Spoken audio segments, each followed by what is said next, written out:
All right, up next, I think, oops, let me move that out of the way.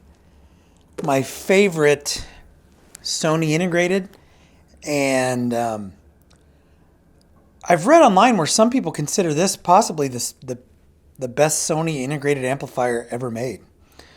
Naturally that's always debatable, but this is a Sony TA1120A. And as far as I can tell, this one's from around 1970. I don't know for sure. You can't really determine manufacturing year on Sony's. At least it's hard on some of them. I'm just guessing that that's when this one was made. These were made between 1965 and 1971, as far as I can tell. And I'm gonna preface everything I'm about to tell you by saying I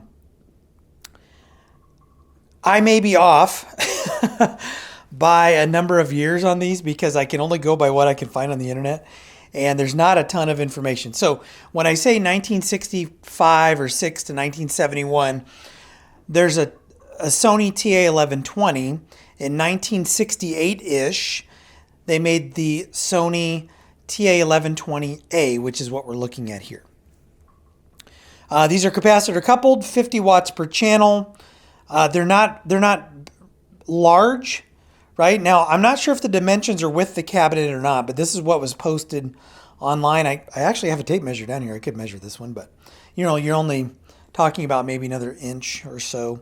But, add an inch to all of these, maybe an inch and a half. But anyway, the dimensions I found on Hi-Fi Engine: 16 by 6 by 12 and a half, weight 24 pounds. As referenced, a very well respected or highly regarded amplifier.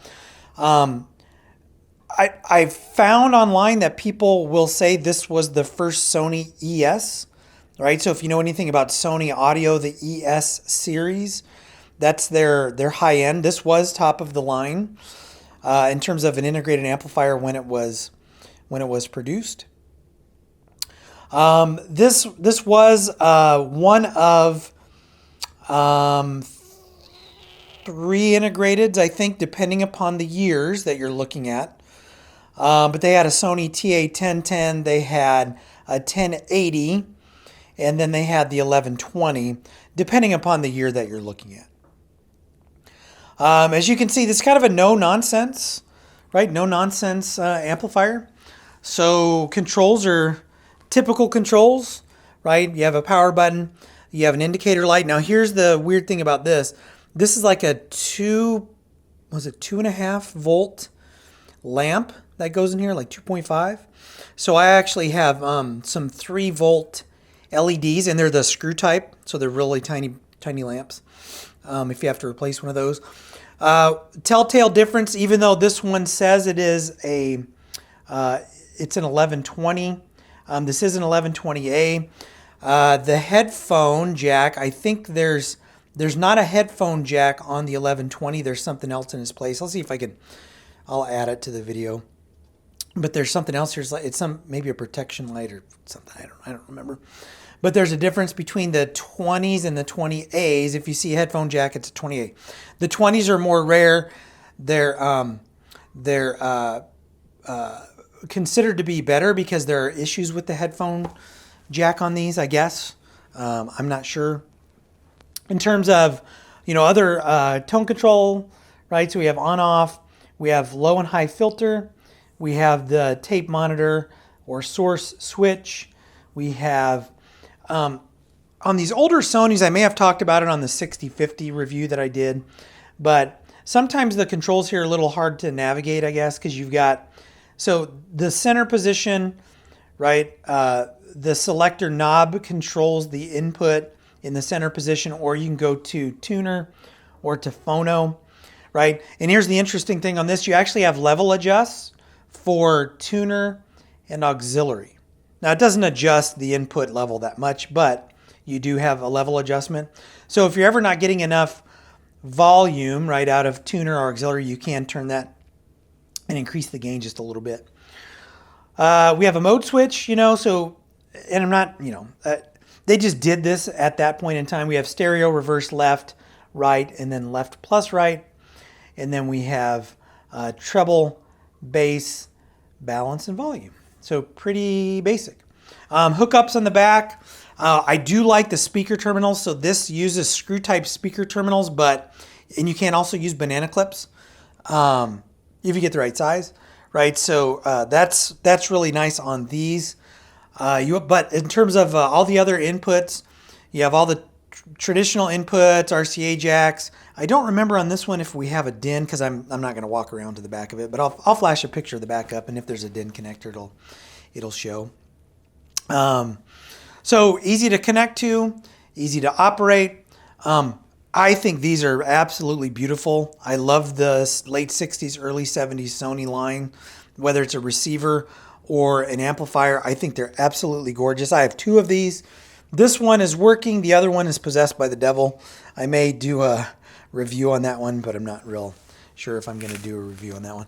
So in terms of, okay, so capacitor coupled, nice warm sound. Decent low end on this, but it's not overbearing. Let's see, serviceability. So if you were to get into one of these, lots of old transistors that you have to be really careful when you replace them. So these are full of like 2SC401s. Some of them have, I think they have 458s in some of them. So finding a suitable replacement that's not going to end up doing something weird. And what I mean by that is, so for example, a 2SC458, you can replace it with a KSC 1845 or an 1815.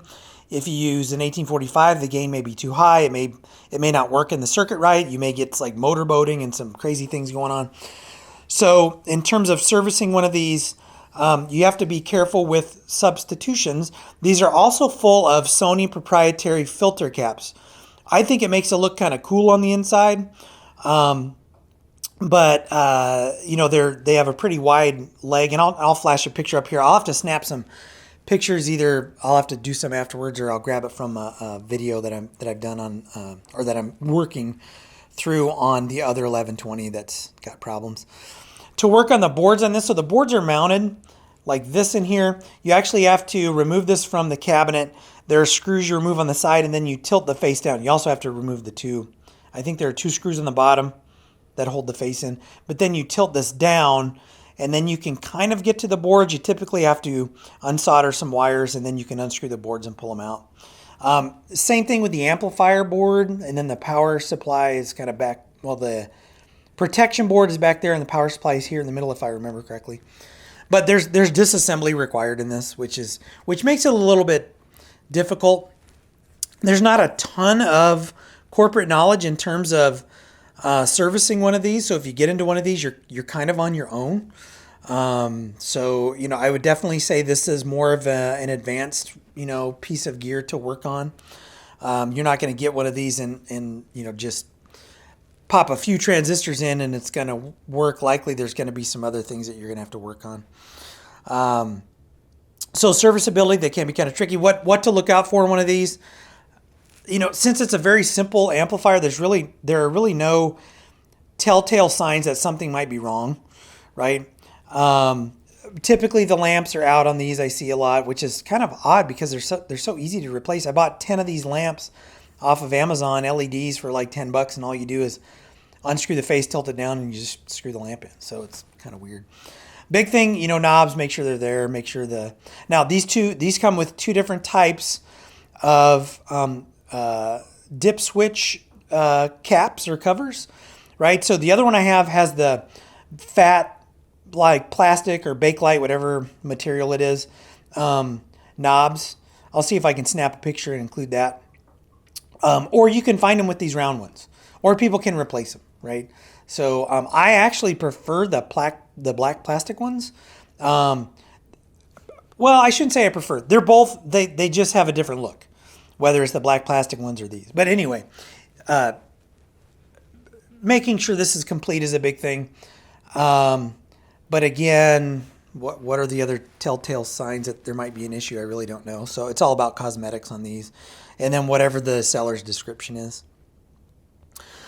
Let's see. In terms of price on these, now these are, there's not a wide kind of range in terms of prices, at least as far as I can tell. I mean, you have people asking crazy prices for these. You have people asking $900 for these, not in the wooden cabinet, but they stay out on eBay forever, it seems.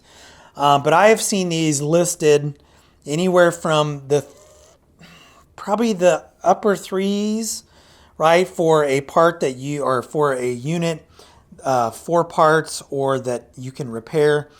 I think I bought the one that's possessed by the devil for like right around $400 shipped. I don't think it was that much. This one I paid $600 for. This one's actually been recapped. Someone did some work on it at some point in time. It's got a couple of little bugs in it, but they don't bother me.